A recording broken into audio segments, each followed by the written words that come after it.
Every story about a new beginning starts with an ending. Today, one life will end so another can begin tomorrow. He's 34. For a whole year he hasn't left his room, no job search, barely speaking to anyone. Overweight, unkempt, but underneath it all not really a bad person, just someone who'd forgotten how to live among others. He didn't even notice when his parents died. The family meeting happened without him, and nobody thought to invite him to the funeral either. To his family, he'd long since become just a locked door at the end of the hallway. On the day of the funeral, while the rest of the family said their goodbyes, he sat alone in his room. That's when his brothers and sister burst in wearing morning clothes and announced he was no longer family. His computer, the last thing tying him to the world, was smashed to pieces with a baseball bat. He couldn't take it and threw himself at them, fists swinging. But his eldest brother had years of karate behind him, and the fight was over before it started. He was beaten badly, without a shred of mercy. He cried, begged to be forgiven, but they simply shoved him out the door barefoot, in his underwear, with nothing. No one even gave him time to get dressed. The throbbing pain in his ribs, probably broken, wouldn't let up with every step. His brother's words still rang in his ears, harsh and, somehow, fair. What had he actually done wrong? He didn't really know the answer himself. He needed a job, any job, even temporary. But he had no idea where to start. He'd been shut in so long he didn't even know where job listings were posted anymore. No money for resume paper, no clothes better than rags, no address to put on a form. Everything suddenly felt impossible. The rain started.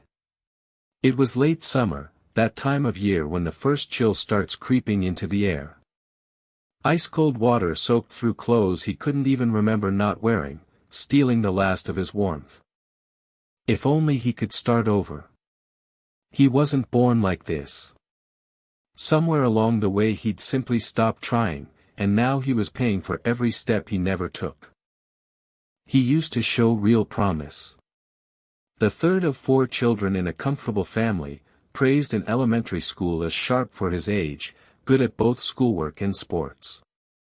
In middle school he fell for computers, saved up his allowance, and built his first PC with his own hands, in a family where nobody else could write so much as a line of code.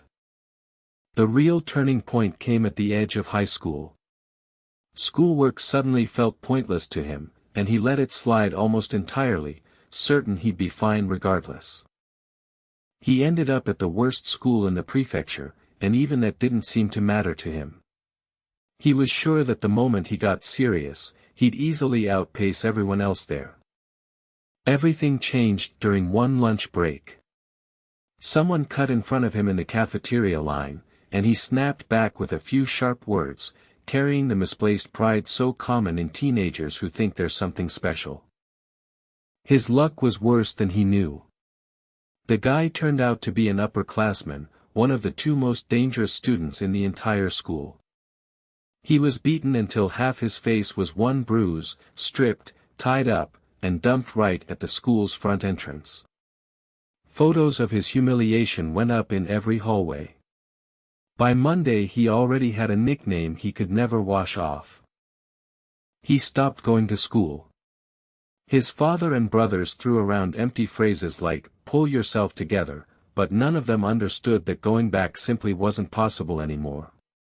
Bit by bit, he turned into a recluse. His computer and the internet became his entire window to the world. He threw himself into plastic model kits, then collectible figures, then a blog of his own. His mother was always there to help financially, so money was never the issue. But every hobby burned out in under a year. The moment he saw someone better than him, his confidence would crumble to nothing. Instead of ever finishing anything himself, he'd hunt down other amateurs' comics and stories online and tear them apart in the comments, imagining himself some kind of critic. He wanted to go back, to elementary school, to his middle school years, even just a year or two. Back then, he told himself, there'd still have been time to fix everything. But the truth was uglier than that. He'd never once truly given his all at anything, and if he went back, he'd probably give up halfway all over again. He'd ended up here simply because, every single time, he'd backed down the moment things got hard. Through the noise of the rain, he caught voices, someone arguing desperately nearby. He didn't want any part of it, but his feet carried him toward the sound anyway. 3 teenagers in unfamiliar uniforms were caught in the middle of it, a textbook love triangle, one guy arguing with a girl, another trying uselessly to calm things down. Something about the scene stirred an old memory in him. Back in middle school he'd had a childhood friend from the track team, pretty, lively, always nearby. He'd heard she got married 7 years ago. Maybe, if he'd tried just a little harder back then, things would have turned out differently. That's when he saw it, a truck barreling straight at the 3 of them at full speed, and behind the wheel, a driver slumped over, fast asleep. He tried to shout, to warn them, but a voice he hadn't really used in 10 years was swallowed by the rain almost before it left him. He wasn't obligated to save total strangers. But the thought of living on afterward, knowing he hadn't even tried, was worse than any pain he could imagine. So he ran. Legs that hadn't done real work in years barely obeyed him. His broken ribs flared with every stride. Still he ran, genuinely wishing, for the first time in his life, that he'd ever bothered taking care of his own body. He lunged forward with everything he had left, grabbed the nearest boy by the collar, and hurled him clear of the truck's path, along with the girl he'd instinctively shielded. The second boy was still standing there, back turned, oblivious. Without a second thought, he grabbed him too and threw him out of harm's way. But the force of his own throw carried him forward, straight into the space he'd just cleared for the others. There was no time left to escape. A split second before impact, he only had time to be surprised at how little of his life he'd actually seen. Then the truck slammed him into a concrete wall, and struck him again for good measure. The first thing he felt on waking was a blinding light. 2 strangers leaned over him, a golden-haired woman and a solidly built man with dark blonde hair. They were speaking, but not a single word was one he recognized.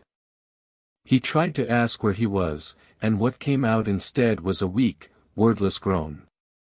His body wouldn't respond, as if it belonged to someone else entirely. The man lifted him effortlessly, as if he weighed nothing at all. A fate worse than death, he thought that day. One life had ended. Another was about to begin.